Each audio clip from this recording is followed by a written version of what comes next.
Donc, je m'appelle Maïka Sandarji et je suis en entrevue pour le média À Gauche.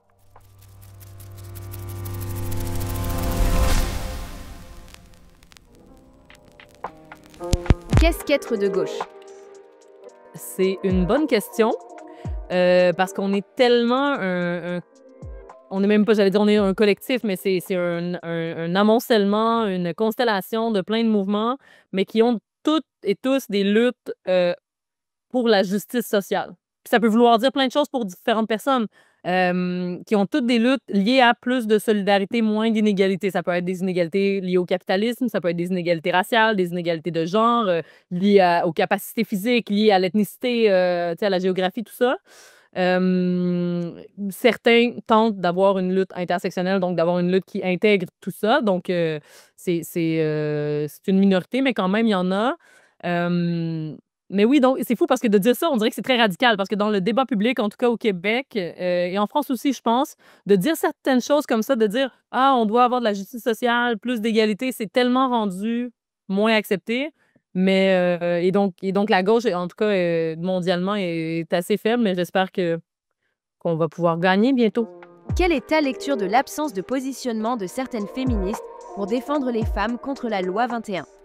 Tout à fait. La lutte contre la loi 21 a été surtout une lutte de féministes antiracistes. Puis je te dirais, oui, les féministes libérales ne se sont pas impliquées, mais en fait, elles se sont impliquées pour la loi 21. Il y a beaucoup de féministes qu'on appelle universalistes qui voient la loi 21 comme une loi féministe et progressiste parce que pour elles, ben, porter le voile, c'est rétrograde et dégradant. Et donc, pour elles, il y a un mouvement qui s'appelle PDF Québec qui a fait de leur combat le combat contre le voile comme un combat féministe. Alors que, effectivement, la loi 21 ou n'importe quelle loi ou politique qui dit à une femme comment s'habiller pour pouvoir accéder à un emploi ou pour pouvoir avoir accès à des droits ou à des services sociaux, c'est une loi rétrograde. Donc, je pense que c'est ça qu'il faut comprendre. Puis, c'est vraiment bien formulé, comme tu le dis, dans le sens où une féministe de quelconque origine, de quelconque allégeance, devrait voir ce type de loi-là comme une loi qui brime les droits et libertés des femmes. Mais comme on a été divisés, comme l'islamophobie, et là, je mets des guillemets, mais il n'y a pas de guillemets, là, comme l'islamophobie est tellement répandue, on a des a priori sur l'oppression des femmes. Là. Gayatri Spivak disait de manière très dans son livre le plus connu, là, Les subalternes peuvent-elles parler? Elle dit souvent, dans des cercles féministes blancs, on va penser qu'il faut aller sauver les femmes racisées des hommes racisés. Donc, we need to save brown women from brown men. Tu sais, donc là-bas, là, ils oppriment les femmes, alors qu'ici, non. Alors qu'ici, comme les femmes blanches sont pas opprimées, ici, on a atteint l'égalité de genre, il y a pas d'oppression.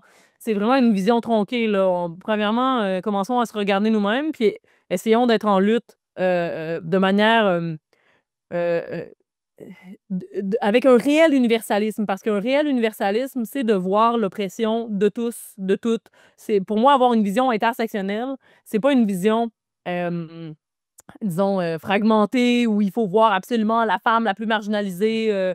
Tu sais, non, une vision universelle, c'est de voir de voir une lutte collective, mais différenciée, d'avoir une lutte collective, mais intersectionnelle.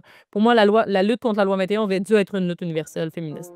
Tu évoques les féministes militantes de droite engagées, mais qu'en est-il du silence plus général des femmes? Pourquoi est-ce que le mouvement féministe refuse ou a peur de s'impliquer dans certaines luttes? Effectivement, c'est parce que, comme on disait plus tôt, la droite a tellement réussi à nous définir. La droite a tellement réussi à définir ce qu'est un woke et on ne doit pas être un woke. On ne doit pas être un ou une radical.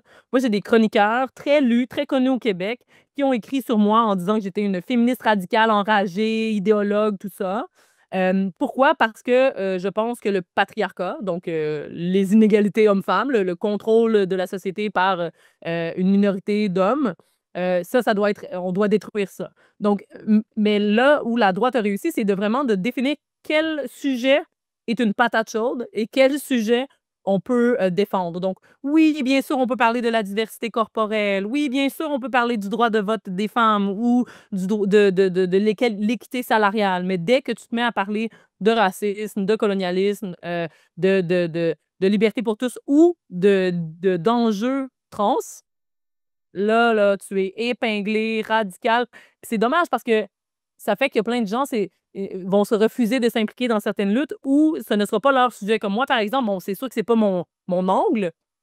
Au devoir, par exemple, j'écris sur les questions internationales, donc les enjeux trans, c'est pas nécessairement mes enjeux, mais c'est vrai que si c'était plus dans ma veine, j'aurais peur de me positionner par rapport à ça, parce qu'après ça, si quelqu'un de la droite, de la médiasphère de droite se met à t'insulter sur ces questions-là, ben là, leurs troupes vont venir pour t'insulter. Donc, c'est très difficile. Puis ça, c'est vraiment encore là un échec dans les débats. C'est la gauche qui a de la difficulté à définir le débat, à se définir elle-même, puis à être vindicative de manière convaincante. Donc, c'est vraiment dommage parce que pour moi, ben, dans mes recherches, tout part de là. C'est qui a le contrôle des discours fait qu'on va pouvoir gagner ou perdre, en tout cas en partie, des luttes sociales. On observe aussi des violences contre des femmes dans les médias, sans que cela ne fasse réagir personne. Non, mais la violence de genre dans l'espace public ne fait plus réagir ni les chroniqueurs, ni les médias, ni les politiciens. Pour moi, ce type de violence-là, ça devrait faire l'objet d'une motion à l'Assemblée nationale pour condamner les discours haineux. Mais ça arrive toujours. Puis même là, bon, Richard Martineau a beaucoup mentionné Marie-Hélène Guay, l'a beaucoup insulté personnellement avec des mots très précis. Mais même quand c'est plus subtil, quand ils vont écrire un article, par exemple, d'apparence neutre en disant ah, telle personne est comme un article sur moi, par exemple, donc féministe, enragée, tout ça. Le problème, c'est qu'ils savent très bien que les gens qui les suivent vont monter à l'échafaud puis vont, eux, utiliser des quolibets extrêmement méprisants. Il y a eu une vidéo à un moment donné qui avait été faite d'un YouTuber, en tout cas de la sphère plutôt bon à droite, tout ça, qui a fait un long vidéo sur moi et Léa Clermont-Dion parce qu'on a un podcast où on reçoit des gens qui sont auteurs d'essais, tout ça.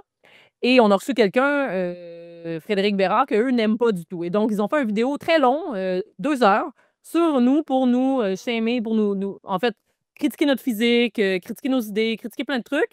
Et là, mais les commentaires, c'était encore plus violent. On faisait des commentaires sur nos physiques, c'était vraiment, ça atteignait des bas-fonds que je suis convaincue, peut-être que je suis trop optimiste, mais je suis convaincue que ces personnes-là, face à nous, physiquement, là, ils n'auraient jamais dit ça. Donc, ces gens-là qui promouvoient cette haine-là sont au courant que leur base d'adhérents vont être encore plus violents. Donc, c'est un choix conscient, là. Puis après ça, on parle du cancel culture, de la culture de la cancellation à gauche. Ceux qui ont le plus de pouvoir de canceller, en fait, ils le font. Mais c'est à droite que les gens ont le plus de pouvoir de canceller. Puis ça, oui, il faut faire des critiques sur la gauche, il faut faire des critiques sur le milieu militant. Évidemment, il y a des problèmes, puis on doit se regarder en face puis s'améliorer. Mais ceux qui ont vraiment le pouvoir de faire taire les autres, parce que quand tu reçois ce type de violence-là, est-ce que tu as envie de continuer? Puis là, on parle de ceux qui en reçoivent, des Rima El Khoury, des Dalila Awada, des Ahmed Zaza, des femmes qui ont vraiment été présentes, mais qui soit parlent encore ou il y en a là-dedans qui ne parlent plus. Mais toutes celles qui disparaissent rapidement de l'espace public, on en parle plus parce qu'ils disparaissent. C'est vraiment dommage. Puis on parlait plutôt de la place des femmes dans l'espace public, la place des femmes de gauche dans l'espace public. C'est extrêmement violent. Fait que je comprends que les gens ils ne veulent plus, les femmes ne veulent plus y aller. Parce que quand tu es une femme racisée, le type de commentaires que tu reçois, c'est... Il existe une propagande et une censure avérée concernant la situation à Gaza dans les médias québécois, comme l'a dénoncé une enquête du média Le Pivot. Quelle est ton analyse à ce sujet? Si on parle de violence de médias de gauche, pas de la violence de gauche, mais des médias de la violence et de la gauche, moi, le plus de violence que j'ai reçu, c'est quand j'écris sur Gaza. Quand j'écris sur Gaza, mais le problème, souvent, les gens vont dire « Ah, les médias font de la censure sur Gaza, tout ça. » Moi, c'est vrai qu'au Devoir, le seul de mes textes où on a changé quelque chose de substantif, c'est le premier texte que j'ai écrit sur Gaza, peut-être, je sais pas, le 10 octobre, là, disons, où je disais qu'il y a un génocide. C'est parce que déjà, ça avait commencé, puis ça a été l'excuse là, du 7 octobre a été utilisée très rapidement pour que Israël réprime les Palestiniens. Et là, on m'a demandé de changer la phrase pour dire les experts de l'ONU disent que c'est un génocide. Alors, même si les experts de l'ONU le disent, on ne peut pas l'affirmer. Il faut dire, certains experts disent, mais tu sais quoi? Au début, j'étais comme, mais voyons, c'est bizarre qu'un média aussi progressiste puisse me censurer. Mais finalement, j'ai compris parce qu'après, à chaque fois que j'écris un texte, c'est le CIJA, l'organisme, pro-israéliens financés par des groupes pro-israéliens qui, à chaque fois que quelqu'un écrit sur Gaza, au Québec, au Canada, ils écrivent aux médias, ils envoient une lettre pour critiquer la personne qui a écrit. Ils vont publiquement critiquer les articles. Moi, c'est rendu qu'ils font des infographies avec mon visage, avec des gros termes comme antisémite pour dire que, tu sais, je suis antisémite. Même mon dernier texte qui était, selon moi, tu sais, j'essayais vraiment d'y aller avec quelque chose de consensuel. C'est un texte sur les enfants qui meurent à Gaza. Et je mentionne par ailleurs les enfants israéliens aussi qui ont été pris en otage, tout ça. Mais pour moi, tu sais, j'ai une fille de 2 ans, puis pour moi, les enfants qui meurent, honnêtement, on, on devrait tous être d'accord que c'est horrible, que ça devrait pas arriver. Peu importe si c'est ton pays, peu importe si c'est des enfants de terroristes, peu importe si c'est des enfants de gens qui ont bombardé peu importe. Mais donc, même ce texte-là, ils ont écrit une réponse pour dire chroniqueuse au devoir, utilise un langage pour démoniser Israël, elle est antisémite. C'est donc la violence, elle vient de ces organismes-là. C'est vraiment des organismes pro-israéliens. Et là, les médias ont peur, les chroniqueurs ont peur. Puis moi, bon, ça m'a jamais empêché d'écrire sur Gaza, mais c'est vrai qu'à un moment donné, ça devient lourd. Qu'à chaque fois, il y a une lettre qu'ils ont réussi à faire passer au devoir pour me critiquer, pour dire que j'étais une antisémite. Donc, c'est là où je pense, bon, c'est pas nécessairement la faute des médias, tant que la faute des lobbies israéliens qui poussent des lignes et qui poussent un narratif. Et ce narratif-là, parce que c'est arrivé tellement vite, le 7 octobre, là, les médias étaient un peu submergés là, par tout ça. Puis les lobbies israéliens, eux, étaient très actifs et ont vraiment... ils ont écrit le narratif. Et le narratif a été gobé et redit par des acteurs politiques, par les médias, par les chroniqueurs. Je me souviens, Mélanie Joly, longtemps, elle disait non, non, le droit de se défendre, le droit de se défendre. Mais je comprends, dans l'urgence, tu sais, Israël est un allié, tout ça. Mais là, à un moment donné, c'est parce qu'on on ne pouvait plus dire le droit de se défendre. Donc oui, donc s'il y a un sujet en ce moment qui est clivant et dont le narratif a été tronqué, c'est vraiment celui de la Palestine. Malgré qu'effectivement, au Québec, on était historiquement... de toute façon, on devrait être pour les populations marginalisées. Pourquoi est-ce que les Ukrainiens, quand on décrit ce qui se passe en Ukraine, c'est l'invasion russe en Ukraine, alors que c'est le conflit israélo-palestinien? Non, c'est pas un conflit à armes égales. Si quelqu'un te lance une roche avec un slingshot, mais que tu réponds avec un bazooka, ce n'est pas un conflit. Puis ça veut pas dire qu'on légitime ce qui s'est passé le 7 octobre. Ça ne veut pas dire qu'on est pro-Hamas. Ça veut dire, rendu là, ce point dans l'histoire, quand il y a 40 fois plus de morts d'un côté que de l'autre, on peut se demander... Pour moi, c'est ça. Moi, je suis une chercheuse. Pour moi, c'est une question de données. Pour moi, les inégalités, la marginalisation, ce que j'aborde dans les médias, c'est toujours, pour moi, c'est une question de la réalité, les données, tout ça. Mais de l'autre côté, souvent, il y a de la désinformation, puis ça devient difficile d'argumenter là, avec les gens comme ça. Depuis MeToo, on a assisté à un backlash féministe au Québec. On a vu des femmes réhabiliter des artistes accusés de VSS dans les médias. Quelle est ta lecture de cette lutte entre féministes libérales et féministes de gauche? On dit souvent je me sais plus c'est quoi le concept, mais l'internalisation par les subalternes de leur propre oppression. Puis donc, pour moi, des backlash comme ça, un backlash antiféministe, ce n'est pas seulement mené par des hommes, en fait. Il y a beaucoup de femmes qui vont être à l'avant-plan dans ces mouvements-là parce que, bon, d'un côté, il y a pas des exagérations, mais on peut voir certains problèmes face à, par exemple, la justice populaire, MeToo, tout ça. Bon, il y a eu, mais ça, c'est minime, OK, dans le mouvement global. Et on utilise ça pour discréditer le mouvement. Et là, évidemment, là, c'est devenu, pour certaines journalistes, ça a été leur cheval de bataille de réhabiliter certaines personnes. Puis probablement, peut-être qu'ils connaissaient Julien Lacroix, peut-être que parce que évidemment, dans ces mouvements-là, souvent quand les gens sont proches de nous, on les défend, mais quand ils sont loin de nous, on s'en fout. Donc, je comprends où humainement, tu peux dire non, non, mais il a pas, tu sais, c'était pas si mal ce qu'il a fait, tout ça. Mais là, que ça devienne ton cheval de bataille, puis en plus, moi, je connaissais la journaliste du Devoir un peu, tu sais, de mon parcours en journaliste, puis de voir qu'elle a été tellement mise sur les roues du train, là. En tout cas, elle a été mise vraiment... elle a été envoyée à l'échafaud, alors que son travail était très éthique. Alors que le travail qu'elle avait fait, c'était de rapporter des gens, rapporter des faits, puis tous les reportages et les podcasts qui ont été faits par la suite pour réhabiliter, il y avait beaucoup de problématiques aussi là, où on n'a pas bien cité les gens, où on a monté en épingle certaines histoires, certains commentaires, certains témoignages. Donc, c'est étonnant. Je pense pas que ça va en diminuant. Je pense que le mouvement C'est le mouvement des trad wives, par exemple, des femmes qui veulent redevenir traditionnellement femmes à la maison, tout ça. Moi, je suis pour que tout le monde puisse faire ce qu'ils veulent. Mais les masculinistes qui ont, par exemple, passé à Tout le monde en parle, ils vont pas seulement dire laissez-nous vivre notre mode de vie, ils vont dire les femmes, vous devez retourner à la maison.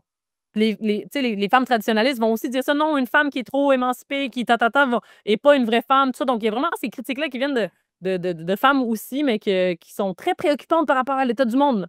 Que les jeunes hommes soient de plus en plus antiféministes, soient de plus en plus à droite, c'est inquiétant. Après, il faut qu'à gauche, on se demande comment est-ce qu'on peut parler à ces gens-là, parce qu'il y a des hommes qui voient, par exemple, leur pouvoir s'effriter, qui voient, qui sont heurtés par la masculinité, qui en veulent aux hommes qui correspondent, par exemple, aux standards de beauté, tout ça. Bon, il y a une crise peut-être là où, à la gauche, on ne l'adresse pas. Parce que peut-être on a trop voulu mener les luttes féministes, antiracistes, tout ça. Puis, fait qu'il y a comme, comment est-ce qu'on parle à ces gens-là qui se sentent rejetés par le système? Ouais, il faut qu'on fasse quelque chose.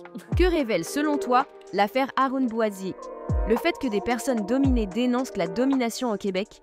De dominer, quand le dominé parle par rapport au dominant, pour moi, c'est encore très étonnant que les Québécois, comme ayant été un peuple dominé, qu'on ne soit pas capable de comprendre l'oppression de minorités aujourd'hui. Même étant encore dominé comme personne parlant français dans un Canada anglais, dans une Amérique du Nord anglaise, comment est-ce qu'on peut ne pas comprendre ça? Pour moi, bon, l'affaire Boisy, ça a mis en lumière, en fait, le fait qu'au Québec, tu ne peux pas parler de racisme, tu ne peux pas parler d'inégalité raciale sans te faire rabrouer si tu es racisé. Parce que ça aussi, bon, dans l'académie, je le vois beaucoup. Si tu adoptes un certain discours, si tu as été formé dans les universités, si tu es blanc, si tu reproduis la blancheté, tu peux dire beaucoup de choses. Même moi, par exemple, dans mon dernier livre sur le métissage, je parle du concept de passer pour blanc. Le fait que je puisse passer pour blanche, le fait que j'ai été formée à l'Université de Toronto, le fait que je parle le bon langage, que j'ai l'accent québécois, je peux dire certaines choses que, par exemple, Haroun Bouazizi ne peut pas dire. Parce que, bon, sans revenir sur les détails de l'histoire, pour moi, de dire qu'au Québec, en ce moment, il y a des politiciens qui instrumentalisent l'immigration, qui utilisent les immigrants comme bouc émissaire, pour moi, il n'y a rien là de très radical. On est beaucoup à le dire. La plupart des commentateurs diraient oui, c'est vrai. Mais le débat, quand il a dit des choses liées à ça, le débat, ça n'est pas devenu... on n'a jamais parlé du sujet. On a parlé de comment il l'a dit, quel mot il a utilisé, qui l'attaquait individuellement, alors que le message était beaucoup plus large que ça. Puis finalement, non, c'est passé inaperçu parce que on a attaqué le messager. Et ça a été un tir groupé, là. La violence qu'il a reçue, c'est effarant comment toutes les suites de cette histoire-là. Puis pour la gauche, je pense qu'il y a aussi quelque chose à voir là pour la gauche. Ça a vraiment affecté Québec solidaire. De ne pas avoir supporté quelqu'un qui disait quelque chose d'aussi banal, je m'excuse, mais de dire les immigrants sont instrumentalisés, il y a un processus d'altérisation au Québec entre les Québécois d'origine native et les nouveaux arrivants. De dire ça, pour moi, c'est extrêmement banal. Il n'y a rien de très révolutionnaire là-dedans. À la limite, bon, c'est peut-être antiraciste, mais je veux dire, c'est un antiracisme assez de base. C'est assez bon. Donc, au-delà du reste du discours que M. Boisy a fait, que Haroun a fait, cette phrase qui a été réutilisée et suranalysée et tout ça, cette phrase-là n'avait rien de radical, mais de voir, pour la gauche, de voir qu'un de nos camarades était envoyé comme ça à l'échafaud et que personne, presque personne, Émilie Nicolas s'est positionnée sans le défendre, mais elle a juste expliqué les faits. J'ai fait ça aussi à Radio-Canada, mais extrêmement peu de chroniqueurs, d'analystes qui se sont permis de le faire. Et donc, que tout le monde, tous les militants voient ce sacrifice-là. Ça a été... Alors que, par exemple, je sais pas moi, Françoise David, dans le temps, parlait pour le droit des femmes et de manière assez vindicative. Et elle était assez radicale. Puis à un moment donné, il y avait eu une motion pour la critiquer sur quelque chose qu'elle avait dit par rapport au féminisme. Et Québec solidaire l'avait défendu. Mais donc, pourquoi est-ce que c'est différent? Parce qu'aujourd'hui, l'antiracisme est vraiment un backlash politique. Et je pense que Québec solidaire ne voulait pas avoir l'air du parti antiraciste. Alors que pour moi, être antiraciste, c'est être activement non raciste. Et pour moi, c'est encore là quand on dit le discours de droite a réussi à établir les termes du débat. Ben c'est ça. Pourquoi est-ce que de dire quelque chose d'aussi banal qu'il y a une instrumentalisation des immigrants à des fins politiques. Pourquoi de dire ça? C'est pas accepté parce que la droite nous a fait croire que c'était radical. C'est la fenêtre d'Overton. C'est qu'est-ce qui est acceptable de dire à un certain moment. Et là, dans la fenêtre d'Overton, on peut dire les immigrants volent nos logements, mais on ne peut pas dire les immigrants sont instrumentalisés. Donc, la fenêtre, c'est vraiment déplacée vers la droite, tellement qu'il y a des choses très banales à gauche qu'on pourrait dire comme taxer les milliardaires. C'est une idée hors de notre compréhension. De dire on va taxer les gens qui ont 2 millions d'actifs, on va les taxer 1 000 $ par année. De dire ça, c'est radical. C'était une proposition de Québec solidaire. En tout cas, je n'irai pas dans le détail, mais avoir 2 millions d'actifs, c'est énormément d'actifs. C'est une maison payée de 1 million et c'est un chalet de 1 million payé. Très peu de gens ont ça. Mais les gens s'imaginent qu'ils sont plus riches qu'ils sont. Puis donc, c'est ça. C'est la droite qui a réussi à établir les termes du discours. Puis il faut vraiment qu'on se réveille et qu'on se mette à rendre certaines idées acceptables dans l'espace. Il y a donc bel et bien une libération de la parole problématique selon toi? La partie de vérité de ça fait des clics, ça parle parce que c'est le chat qui se mange la queue, dans le sens où est-ce que c'est les gens qui pensent de plus en plus à droite, alors on veut avoir des chroniqueurs de droite, ou c'est plus il y a des chroniqueurs de droite qui passent un message, plus les gens se droitisent. C'est un peu, bon, c'est l'un et l'autre. L'aspect plus médiatique, ou moi, j'ai mon bac en journalisme, j'ai travaillé à Radio-Canada comme recherchiste dans ma vingtaine, avant d'aller dans l'académie, tout ça.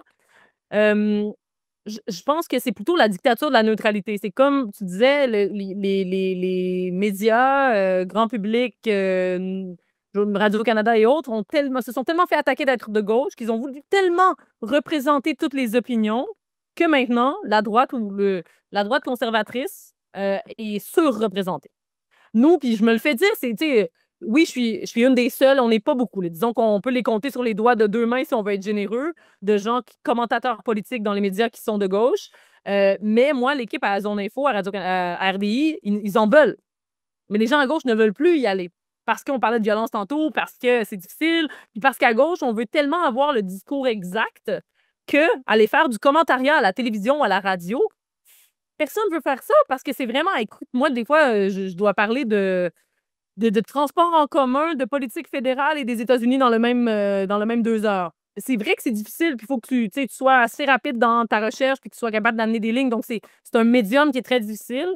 Donc, les gens à gauche veulent de moins en moins y aller. Mais je pense qu'au-delà de dire « Ah, les médias deviennent à droite », c'est que les médias ont tellement voulu être neutres, mais leur définition de la neutralité, c'est avoir tous les points de vue. Mais pour moi, si on parle de changement climatique, on ne doit pas avoir un panel de 2 personnes où il y a un qui pense que la crise climatique existe et un qui pense que la crise climatique n'existe pas. Si 99 % des scientifiques disent que la crise climatique existe, on ne devrait pas avoir 50-50 en termes d'opinion. Même chose avec la droite. Pour moi, oui, tu peux être conservateur et avoir une opinion très intelligente. Je suis souvent avec Tasha Terrijan à Zone Info, une femme de Toronto assez conservatrice, extrêmement intelligente. Pour moi, c'est des gens comme ça avec qui on n'a pas le même projet politique. On est en désaccord sur certains aspects fondamentaux du vivre ensemble, du politique, tout ça. Mais si tu as des arguments, puis on parle d'une question idéologique et non d'une question de est-ce qu'on est d'accord sur les mêmes faits, moi, ça me va. Mais là, on commence à avoir des gens qui font de la désinformation. Puis pour moi, ça devrait être un non, non, non. Dès que tu te mets à dire des choses qui ne sont pas tout à fait exactes, tu devrais perdre ta tribune. Pour moi, il y a une commentatrice il y a quelques semaines qui disait au Québec, c'est trop grand pour avoir des transports en commun. Il n'y a pas assez de monde. Le territoire est trop grand. Ça, c'est une ligne que la droite de Duhem sort beaucoup. Mon char, mon choix. On peut pas. Il faut que tout le monde ait des voitures. Le Québec, c'est trop grand. Puis là, à un moment donné, c'est l'animateur Gérald Filion qui dit oui, mais à Montréal, à Québec, on a assez de monde pour avoir des transports en commun. De dire des choses comme ça, le Québec est trop. C'est une ligne politique. Mais c'est pas un argument. Il n'y a pas d'argument derrière ça. Puis les arguments derrière ça, des postulats, sont faux. Donc, pour moi, ça, c'est de dire. À un moment donné, quelqu'un disait il ne devrait pas avoir de la discrimination positive. On ne devrait pas chercher à engager davantage de femmes ou autres parce qu'on vit dans une méritocratie. Ça devrait être basé seulement sur le mérite, sur les compétences. Moi, mais je vais te sortir des études scientifiques qui disent très clairement, qui ont analysé scientifiquement s'il y a deux CV identiques, un c'est Martin et l'autre c'est Mohamed. Mohamed, 7 fois sur 10 va pas être engagé, mais Martin, 10 fois sur 10 va être engagé. Donc, il y a là où encore on parlait tantôt, c'est les données. les inégalités, la marginalisation, l'oppression, c'est documenté. Donc, moi, je suis pas une militante. Je suis une intellectuelle qui voit qu'il y a des inégalités, qu'il y a des oppressions. Après, mon côté militant, c'est que je pense qu'on devrait changer ça. Mais jamais je vais amener un point parce que c'est une idée politique et non basée sur des faits. Sur certains débats, même, je me surprends. Parce que je regarde la situation, mais je me dis, bon, ben, peut-être que j'ai une opinion moins à gauche que je croyais parce que selon ce qui se passe, selon tout ça, tu sais, j'ai une opinion plus nuancée parce que je me base sur les faits. Mais donc, en tout cas, c'est vraiment c'est horrible en ce moment dans les médias, puis c'est le discours qui sont les plus populaires. C'est des discours ouais, qui sont de plus en plus à droite. C'est vraiment c'est préoccupant. La droitisation des médias québécois est un fait. Selon toi, à quoi est-elle due? Jamais un politicien aurait dit les immigrants volent nos jobs. Tu sais, on disait ça dans les années. Quand mon père est arrivé au Québec, les années 70, il y a eu beaucoup d'immigration vietnamienne et autres. Et là, on disait les immigrants volent nos jobs. Jamais, dans les années 80, 90, 2000, jamais tu aurais entendu un politicien dire ça. Aujourd'hui, tu entends de manière tout à fait décomplexée notre premier ministre et des ministres qui disent les immigrants volent nos logements. 100% de la crise du logement est due à l'immigration. Donc, si on traduit, c'est les immigrants volent nos logements. Mais donc, comme tu dis, comment c'est possible qu'on en soit revenu à pouvoir être, à adopter ce type de discours-là dans l'espace public et ne pas être réprimandé? Alors que Aaron Boisy va dire quelque chose comme ça, il va être réprimandé publiquement. Donc, c'est vraiment, c'est fou, l'état des discours publics au Québec. Quel est l'avenir de la gauche au Québec? L'avenir de la gauche au Québec, c'est déprimant. Je dis ça, ceci dit, bon, dans les coulisses, là, je vois des choses qui se passent en ce moment. Il y a des gens qui s'organisent. Il y a des gens qui sont conscients qu'il faut soit pousser Québec solidaire de l'extérieur, soit créer autre chose. Il y a Multitude, il y a la Grande Transition, il y a différentes initiatives comme ça, Migrants sans frontières. Il y a plein de... Oui, c'est tous des groupes qui ont des luttes différentes, tout ça, mais il y a quand même quelque chose là qui me donne espoir. Puis dès que je donne une conférence ou que je parle à des citoyens, ou il y a vraiment, on n'est pas seul à avoir ces idées-là. Bon, on n'est pas tous à se dire marxiste ou puis bon, moi je me dirais même pas marxiste, mais c'est un autre débat. On peut être post-capitaliste sans être marxiste, mais il y a effectivement, il y a quelque chose qui se passe. Bon, moi, comme je suis plus dans les médias, c'est vrai qu'il y a certaines terminologies, certaines, je pense que les politiques, les politiciens ou les partis politiques devraient avoir un discours radical, mais en essayant que ça ne fasse pas peur aux gens. Tu vois, pour moi, il y a une différence majeure entre dire ça et dire on doit se centraliser, revenir au centre, ou on doit être un parti de gouvernement ou tout ça. Pour moi, c'est deux choses différentes. Moi, oui, effectivement, je suis une démocrate, je vote. Je pense que la gauche devrait être élue. J'aimerais que des partis de solidarité et de justice sociale soient élus. Ceci dit, pour gagner, faut pas devenir un parti gris de gouvernement qui essaie de parler à tout le monde. Il n'y a aucun parti qui parle à tout le monde. Moi, la CAQ ne me parle pas, mais a gagné quand même les élections. Il n'y a pas 50 il y a pas 75 des Québécois qui ont voté pour la CAQ. C'est une minorité qui vote. Ben, c'est une partie de la population qui vote et c'est une partie de ces gens-là qui votent pour un parti. Mais donc, je pense qu'on doit avoir un discours qui parle aux gens. Tu sais, puis il y a eu certaines bonnes initiatives. Parler de l'assurance dentaire universelle, parler du fait que la vie est chère. Hey, les gens, en ce moment, là, il y a une colère face au système. Il y a une inflation galopante. Nos enfants ont des chances de baisser de classe sociale plutôt que d'avoir de la mobilité sociale vers le haut, comparément à nous. Nos enfants ne pourront pas acheter leur maison, alors que nos parents pouvaient le faire. Donc, il y a vraiment une dégradation des conditions. Les inégalités augmentent. Les plus riches font 40 fois plus d'argent qu'il y a 20 ans, mais les plus pauvres font 0,5 plus d'argent. Donc, oui, tout le monde est plus riche. Oui, mais les riches s'enrichissent et on se fait flasher cette richesse-là par des émissions comme bon, Vie de rêve et tout ça. On se fait dire que c'est le but à atteindre alors que des gens qui travaillent 40 heures semaine vont dans des banques alimentaires. Donc, pour moi, politiquement, il faut avoir un discours assez radical parce que le monde dans lequel on vit est radical. Le monde dans lequel on vit est radicalement plus inégalitaire et radicalement plus oppressif. Et il y a des gens encore qui sont marginalisés, il y a des gens, tu sais, qui... Bon. Donc, comment faire ça? Après, je sais pas, c'est vraiment, c'est souvent le mouvement qui crée le mouvement. Donc, plus il va y avoir de monde qui vont s'impliquer dans ces mouvements-là, plus il y a des... Moi, je rêve d'avoir des leaders charismatiques aussi qui osent dire les choses. Des Amir Kadir, des Manon, des Catherine Dorion qui ont leur style différent, qui peuvent être clivants, mais qui vont nommer un chat, qui vont pouvoir dire il y a une altérisation, qui vont pouvoir dire il y a une montée des inégalités économiques, qui vont pouvoir dire à bas les paradis fiscaux, qui vont pouvoir avoir des discours assez radicaux, parce que je pense que les gens, en ce moment, c'est ce dont ils recherchent, mais à gauche, on parlait d'intellectualistes, on n'ose pas. Puis moi non plus, j'ose pas souvent. J'ose dans un podcast de gauche, mais j'ose pas nécessairement à Radio-Canada dire on devrait taxer les riches. Mais il faut avoir du courage politique, parce que je pense que ça marcherait, ça serait très, très électoraliste même de le faire, parce que les gens ont besoin de ça, ont besoin de ce rêve-là d'avoir une société plus égalitaire. Puis ce qui me pas ce qui me surprend, mais ce dont les Québécois et les Canadiens sont le plus fiers, c'est souvent des initiatives de gauche. Tu vas te dire, ah, mais c'est quoi le Québec? C'est Hydro-Québec, c'est la SAQ, c'est les grands projets de société, c'est les CPE. Ce dont on est fier, ou par exemple, Justin Trudeau, ce dont les gens se rappellent, son bilan, c'est quoi? C'est l'accès aux garderies, c'est la légalisation du pot, c'est l'égalité pour les femmes, c'est toutes des choses de gauche. Donc, beaucoup de la population est fière du legs des partis un peu plus progressistes, mais aujourd'hui, qui on élit? Pas des partis progressistes. Donc, le Parti québécois était le plus populaire quand il était progressiste, quand il parlait de projets sociaux, quand il parlait d'égalité. Mais donc, c'est ça. C'est dommage que la gauche, on faut quand même se regarder en face et se demander pourquoi est-ce qu'on échoue. Là. Je pense qu'il y a une partie de ça qui est de notre faute, là, de notre faute. Je veux dire, moi, je suis une commentatrice politique neutre, bien sûr, mais je pense que les partis de gauche doivent réaliser, c'est qu'on doit faire mieux pour parler aux gens. Nos entretiens sont possibles grâce à vos dons.